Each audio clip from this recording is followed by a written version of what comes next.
اور یہ گزشتہ زمانے میں ایک طریقہ کار بھی تھا، لیکن اب چونکہ ذرا سا راستوں کی صعوبتیں زیادہ ہیں لہٰذا معمولاً ٹورز والے نہیں لے کے جاتے۔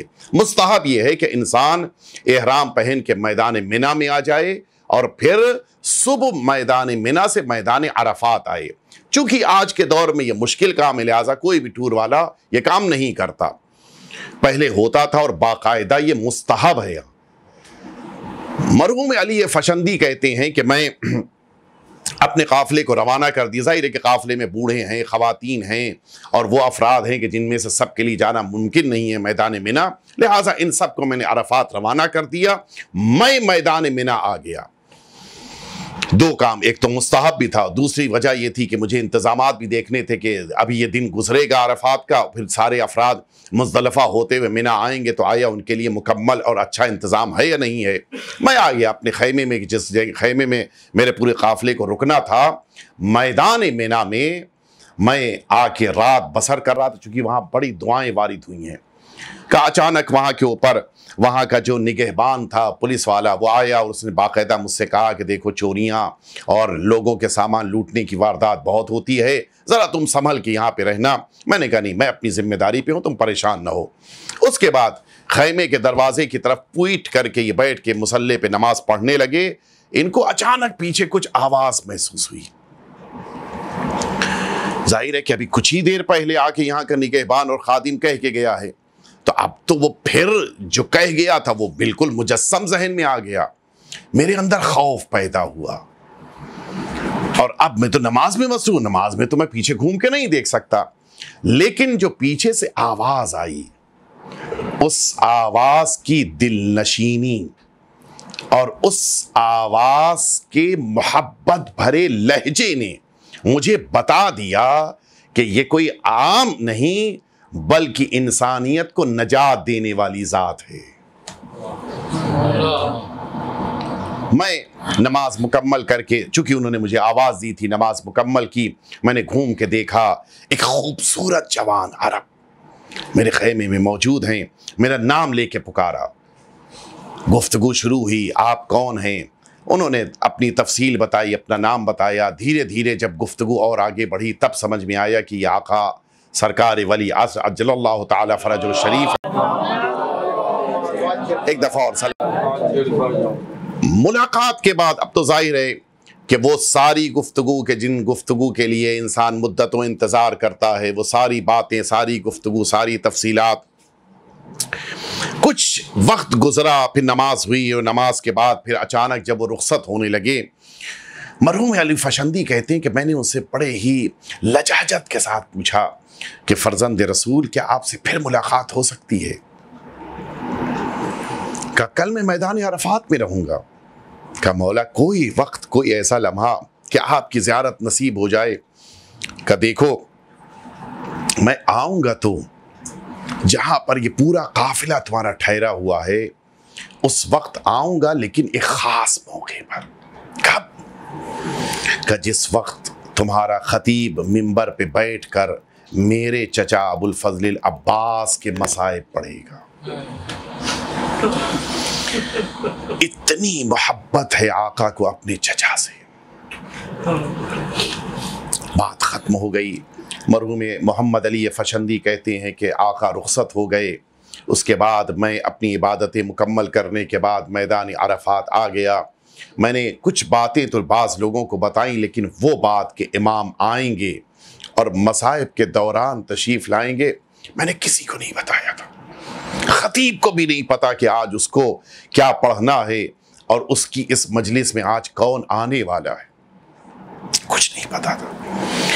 منبر پہ بیٹھ کے دوپہر کا وقت آیا، نماز کے بعد خطیب منبر پہ بیٹھ کے جو میدان عرفات اور حج کے مسائل تھے انہیں بیان کرنا انہوں نے شروع کیا۔ سارے مسائل بیان کر لینے کے بعد اچانک بغیر کسی کے کچھ کہے ہوئے انہوں نے سرکار وفا کے مصائب شروع کر دیے۔ مرحوم محمد علی فشندی کہتے ہیں کہ اب مجھے سمجھ میں آیا کہ میرا آقا یقیناً آ گیا ہوگا۔ اس کے معنی ہے کہ انسان مصائب بھی اپنے اختیار سے نہیں پڑھتا۔